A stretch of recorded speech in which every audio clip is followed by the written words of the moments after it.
तो welcome to all my dear student. मैं Mukesh sir आप सभी का स्वागत करते हैं स्टूडेंट आज की इस क्लास में। स्टूडेंट अगर आप सीबी एसएससी जीडी 2024 एग्जाम की तैयारी कर रहे हैं तो यकीन मानिएगा स्टूडेंट आज के क्लास आप सभी के लिए काफ़ी इम्पोर्टेंट होने वाला है, क्योंकि स्टूडेंट आज हम लोग बात करने वाले आप सभी की इस क्लास के अंदर एसएससी जीडी के प्रीवियस इस क्वेश्चन को आज हम लोग लगाने वाले हैं, जिससे कि स्टूडेंट आप सभी को काफ़ी बेनिफिट मिलने वाला है। इस क्लास के अंदर आप सभी के 1 तारीख 12वां महीना 2021 के द्वितीय पाली के प्रीवियस इस क्वेश्चन लिया गया है, जिसमें कि केवल आप सभी के जीके का पेपर देखने को मिलेगा। ये दावा है दोस्तों कि आप सभी के अगले एग्जाम में भी ऐसा ही प्रश्न देखने को मिलेगा, ठीक है ना। जैसा कि स्टूडेंट आप लोग देख पा रहे हैं कि सारे प्रश्न आप सभी के लिए काफ़ी इंपोर्टेंट एंड एग्जाम ओरिएंटेड लिया गया। तो आप सभी से एक छोटा सा रिक्वेस्ट है कि आप सभी इस क्लास को इन तक जरूर देखिएगा। स्टार्ट करते स्टूडेंट आज की इस क्लास को। फर्स्ट क्वेश्चन है आप सभी का कह रहा है कि अकबर के दरबार में यहाँ पर में नवरत्न में शामिल महेश दास निम्न में से किस नाम से लोकप्रिय थी। ये क्वेश्चन आप सभी के 2021 के एग्जाम में पूछा गया ये प्रश्न है, जो कि द्वितीय पाली का प्रश्न हो जाता है। देखिए आप सभी के बात किया जाए अगर प्रीवियस इस क्वेश्चन का तो काफ़ी बेनिफिट मिलता है, क्योंकि आप सभी को एक आइडियाज लग पाता है कि किस किस टॉपिक से आप सभी के एग्जाम में प्रश्न पूछे गए हैं। यकीन नहीं है तो आप सभी इस क्लास के इन तक जुड़ देखिएगा, आप सभी को एक आइडियाज एंड कॉन्फिडेंस फील होगा कि मैंने तो इतना तैयारी कर रखा है तो मेरा तो कंफर्म ही है।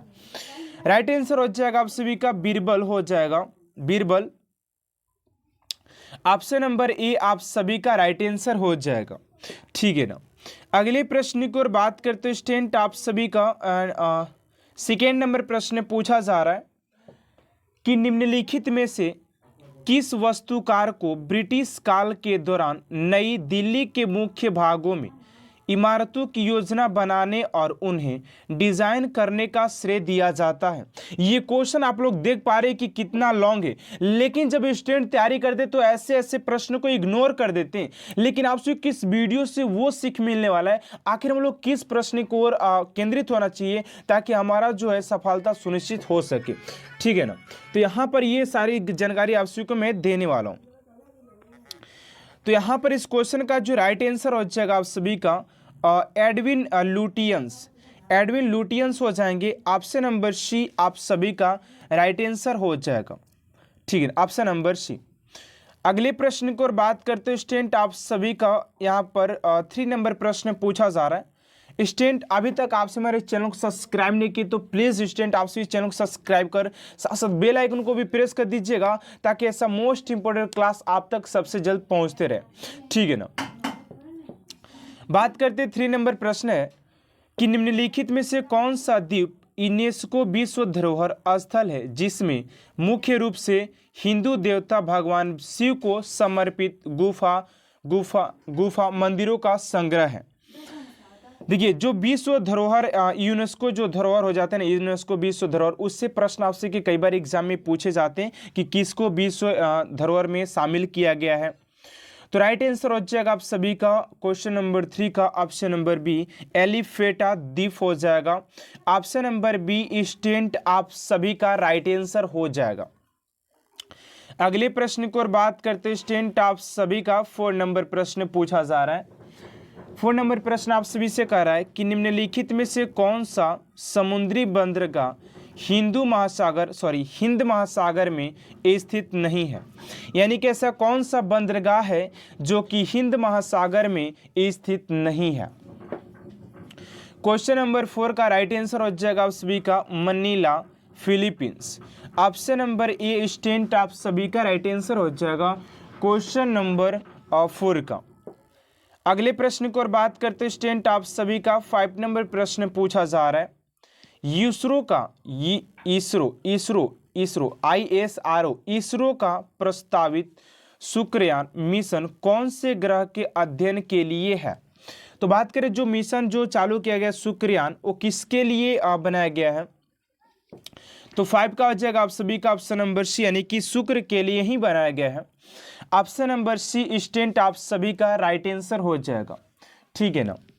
अगले प्रश्न को और बात करते, अगर आप सभी को इस क्लास में अच्छा लग रहा है, आप सभी को कुछ कॉन्फिडेंस फील हो रहा है, तो आप सभी इस क्लास को लाइक कर सकते हैं। एंड स्टूडेंट आप सभी के लिए मोस्ट इंपॉर्टेंट पॉइंट जो है, आप सभी लास्ट में कमेंट कीजिएगा कि आप सभी ने 25 क्वेश्चन में कितने क्वेश्चन को अटेंड कर पाए, ताकि आप सभी को अपने प्रिपरेशन का एक कॉन्फिडेंस लेवल जग पाए कि आप सभी ने इतना तैयारी कर रखा है।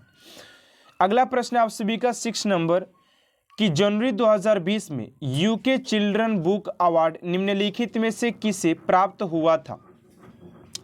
राइट आंसर हो जाएगा आप सभी का क्वेश्चन नंबर 6 का बी, यानी कि जयविंदर विलन हो जाएंगे। ऑप्शन नंबर बी आप सभी का राइट आंसर हो जाएगा।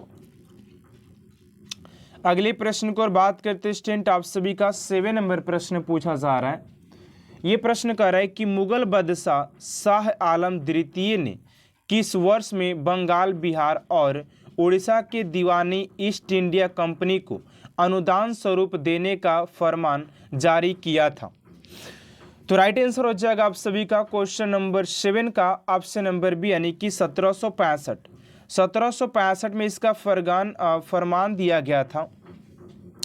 तो ऑप्शन नंबर बी आप सभी का राइट आंसर हो जाएगा। ठीक है ना। मुगल बादशाह शाह आलम द्वितीय के बारे में बात किया जा रहा है। एंड अगले प्रश्न को और बात करते स्टूडेंट, आप सभी का 8 नंबर प्रश्न पूछा जा रहा है कि निम्नलिखित में से कौन एक पेशेवर बिलियर्ड्स खिलाड़ी है। यानी कि यहाँ पर देखिए, आप सभी से खिलाड़ी से भी प्रश्न पूछे जाते हैं कि कौन से खिलाड़ी किस देश से संबंधित है, वो कौन सा खेल खेलते हैं। ठीक है ना, ये सारे प्रश्न आप सभी से पूछा जाता है। तो यहाँ पर पूछा जा रहा है कि पेशेवर बिलियर्ड्स खिलाड़ी हैं। तो 8 का जो राइट आंसर हो जाएगा, यानी कि पंकज अडवाणी जी हो जाएंगे, अडवाणी। ऑप्शन नंबर सी आप सभी का राइट आंसर हो जाएगा। अगले प्रश्न को और बात करते स्टूडेंट, आप सभी का 9 नंबर प्रश्न पूछा जा रहा है कि मोहनजोदड़ो से मिले यहाँ पर स्नानागार को, यानी कि सबसे विशाल स्नानागार को किस परत चढ़ाकर जलरोधी बनाया गया था। तो ये मोहनजोदड़ो में जो मोहनजोदड़ो वही मोहनजोदड़ो है दोस्तों, जिसकी खोज 1922 ईस्वी में राखल दास बनर्जी जी के द्वारा किया गया था। इसमें भी बहुत सारे चीज़ आप सभी को देखने को मिले थे, जैसे कि महास्नानागार की बात करें, महाअनागार बात करें, उसके बाद बात करें स्वास्तिक चिन्ह मिला था। ये सारे चीज़ यहाँ पर देखने को मिले थे जब मोहनजोदड़ो की खुदाई हो रही थी। तो और इसे मृतकों के टीला के रूप में भी जाना जाता है। ठीक है ना।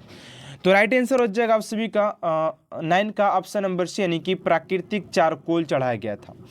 ऑप्शन नंबर सी आप सभी का राइट आंसर हो जाएगा। एंड अगले प्रश्न को और बात करते हैं स्टूडेंट, आप सभी का 10 नंबर प्रश्न पूछा जा रहा है। किस भारतीय क्रिकेटर ने दिसंबर 2020 में क्रिकेट के सभी प्रारूपण से संन्यास की घोषणा की है। स्टूडेंट यहाँ पर अगर आप सभी हमारे पिछले क्लास भी देखें और उससे भी पिछले क्लास अगर आप सभी ने अटेंड करते आए हमारे क्लास को, तो आप सभी को मैं बार बार बोलता हूँ कि आप सभी के देखिए, ये तो जो पेपर है आप सभी के स्टूडेंट 2021 का पेपर है, आप सभी को पता है, जो कि मैंने पहले ही बता चुके हैं कि ये जो पेपर है आप सभी के 2021 का है। लेकिन आप लोग अगर हमारे लगातार क्लास में फोकस कर रहे हैं, आप सभी लगातार बने हैं, तो आप सभी को एक चीज दिखाई दे रहा होगा कि यार जो भी 2021 में बात करें, तो जो भी 2021 में जो करेंट अफेयर्स के प्रश्न पूछे हैं उससे 1 साल पीछे का प्रश्न पूछा है, उससे 1 साल पीछे का प्रश्न पूछा है। यहां पर देखिए, ये तो प्रश्न है 2021 का, लेकिन पूछा कब का है, 2020 का पूछा है। और मैं बार बार आप सभी को ये भी बात मैं समझाते आता हूं कि देखिए, आप सभी की 2024 की बात करें तो 2023 के सारे करेंट अफेयर्स के प्रश्न अगर पूछेगा ना, तो आप सभी के 2022 और 2023 का ही पूछेगा, और हो सके तो एक प्रश्न आप सभी के आगामी खेल का भी दे देगा। लेकिन आप सभी के ज्यादातर अगर प्रश्न पूछे जाएंगे तो स्पोर्ट्स रिलेटेड ही पूछेगा। ठीक है ना। तो राइट आंसर हो जाएगा आप सभी का 10 का ऑप्शन नंबर सी, पार्थिव पटेल जी हो जाएंगे। ऑप्शन नंबर सी स्टूडेंट आप सभी का राइट आंसर हो जाएगा। एंड अगले प्रश्न को और बात करते स्टूडेंट, आप सभी का 11 नंबर प्रश्न पूछा जा रहा है कि भारत के किस राज्य में माणिक्य के वंश का शासक था। ये माणिक्य वंश कौन सा आ गया, इसमें बहुत सारे स्टेटों को ये भी पता नहीं होगा, क्योंकि हम लोग शक वंश, मौर्य वंश, काल, ये सारे चीज़ तो पढ़ते आ रहे हैं, लेकिन माणिक्य वंश के बारे में नहीं जानते। तो इसीलिए तो एक क्लास को लाया गया ना, ताकि आप लोग कुछ ऐसे से प्रश्न के बारे में जाने जिसको कि आप लोग कभी रूबरू नहीं हुए हैं। राइट आंसर हो जाएगा आप सभी का त्रिपुरा हो जाएगा। ऑप्शन नंबर सी आप सभी का, सॉरी, ऑप्शन नंबर ए आप सभी का राइट आंसर हो जाएगा मणिपुर। एंड अगले प्रश्न की ओर बात करते हैं स्टूडेंट, आप सभी का 12 नंबर प्रश्न पूछा जा रहा है कि भारतीय संविधान का कौन सा अनुच्छेद भारतीय संसद में मंत्री परिषद की भूमिकाओं और जमींदारों का वर्णन करता है। देखिए यहाँ पर मैं आपसे फिर से बता देता हूँ कि आप सभी के एग्जाम में एग्जामिनर कोई भी प्रश्न पूछे या न पूछे, लेकिन आप सभी के एग्जाम में संविधान से 1 से 2 प्रश्न 100% पूछेगा ही पूछेगा, इस बात को ध्यान दीजिएगा। राइट आंसर हो जाएगा आप सभी का 12 का ऑप्शन नंबर ए, यानी कि अनुच्छेद 74 में इस बात पर फोकस किया गया है, वर्णन किया गया है। अगले प्रश्न को और बात करते स्टूडेंट, आप सभी का क्वेश्चन नंबर 13 है कि ओलंपिक रिंग पहली बार सार्वजनिक रूप से कब प्रस्तुत किया गया था।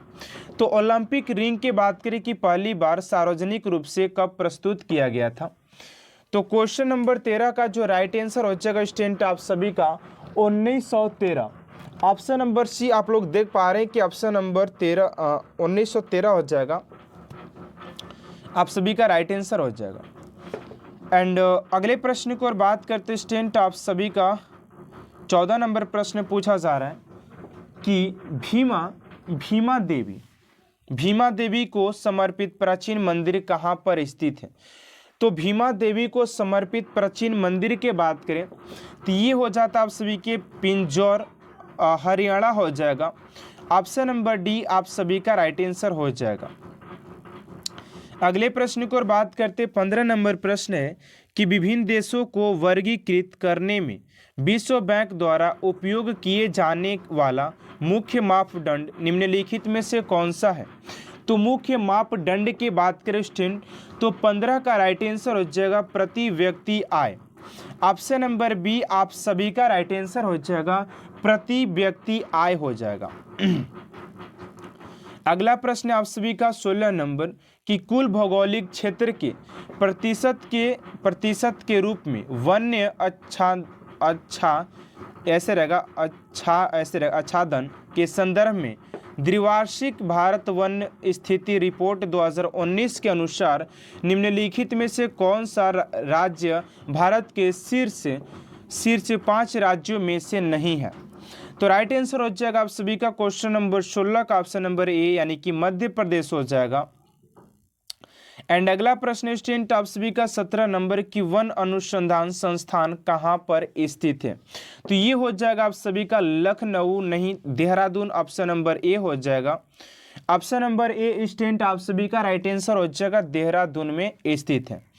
एंड अगले प्रश्न को और बात करते हैं आप सभी का 18 नंबर प्रश्न है लाइफ डिवाइन पुस्तक के लेखक कौन है। तो लाइफ डिवाइन पुस्तक के लेखक की बात करें तो अरविंद घोष जी हो जाएंगे, ऑप्शन नंबर डी। स्टूडेंट आपसे की एग्जाम में ना यहाँ से एक प्रश्न पूछेगा, बुक एंड ऑथर से एक प्रश्न पूछेगा ही पूछेगा। अगला प्रश्न 19 नंबर की भारत की शासन व्यवस्था में पहली बार प्रतिनिधि एवं लोकप्रिय तत्व को समाविष्ट करने का प्रयास किसके माध्यम से किया गया था। तो 19 का हो जाएगा आप सभी का 1892 का भारतीय परिषद अधिनियम। ऑप्शन नंबर बी आप सभी का राइट आंसर हो जाएगा, ठीक है। एंड अगले प्रश्न को और बात करते स्टूडेंट आप सभी का 20 नंबर प्रश्न पूछा जा रहा है कि निम्नलिखित विद्रोहों में से किसको बंकिम चंद्र चटर्जी अपने उपन्यास आनंद मठ में उल्लेख कर प्रसिद्ध किया है। तो सन्यासी विद्रोह हो जाएगा, ऑप्शन नंबर डी आप सभी का राइट आंसर हो जाएगा सन्यासी विद्रोह। अगला प्रश्न उसी का 21 नंबर की किस वर्ष राष्ट्रीय गीत वंदे मातरम पहली बार गाया गया था। तो गीत वंदे मातरम की बात करें तो ये हो जाएगा आप सभी का 1896, ऑप्शन नंबर ए। अगला प्रश्न स्टूडेंट आप सभी का 22 का बम्बई, मद्रास और कोलकाता में उच्च न्यायालय की स्थापना कब हुई थी? तो बम्बई, मद्रास और कोलकाता में बात करें उच्च न्यायालय की स्थापना की बात करें तो ये हो जाएगा 22 का ऑप्शन नंबर बी, यानी कि 1861 में। ऑप्शन नंबर ए आप सभी का राइट आंसर हो जाएगा 1861। अगला प्रश्न आपसे 23 नंबर की निम्नलिखित में से कौन एक जर्नल अबुल कलाम आज़ाद द्वारा प्रकाशित किया गया है? तो राइट आंसर हो जाएगा आपसे 23 का ऑप्शन नंबर हो जाएगा ए, यानी कि जल ही लाल। अगला प्रश्न है आपसे 24 नंबर की वर्तमान में भारतीय संविधान में धाराओं की कुल संख्या कितना है? तो भारतीय संविधान में वर्तमान में कुल धाराओं की संख्या की बात करती हो जाता है आपसे 395। ऑप्शन नंबर बी आप सभी का राइट आंसर हो जाएगा। एंड अगले प्रश्न को और बात करते हो 25 नंबर प्रश्न की चोल राजाओं ने किस धर्म को संरक्षण प्रदान किया था? तो इस क्वेश्चन का राइट आंसर क्या होगा स्टूडेंट आपसे कमेंट बॉक्स में देना है एंड देखते हैं कितने स्टूडेंट इस क्वेश्चन का राइट आंसर दे पाते हैं। तो आज के लिए इतना ही क्लास के रहते हैं। अगर आप सभी ने इस क्लास को अच्छी तरीके से अटेंड किया है तो आप सभी को कमेंट बॉक्स में लिखना है कि आप सभी ने 25 क्वेश्चन में कितने क्वेश्चन को अटेंड कर पाए हैं। आई वो स्टूडेंट अगर आप सभी को इस क्लास में अच्छे लगे, अगर आप सभी को इस क्लास अच्छा लगा हो तो आप सभी इस चैनल को सब्सक्राइब कर बेल आइकन को प्रेस कर दीजिएगा ताकि ऐसा मोस्ट इंपोर्टेंट क्लास स्टूडेंट आप तक सबसे जल्द पहुंचते रहे। मिलते हैं नेक्स्ट क्लास में। Thanks for watching my class.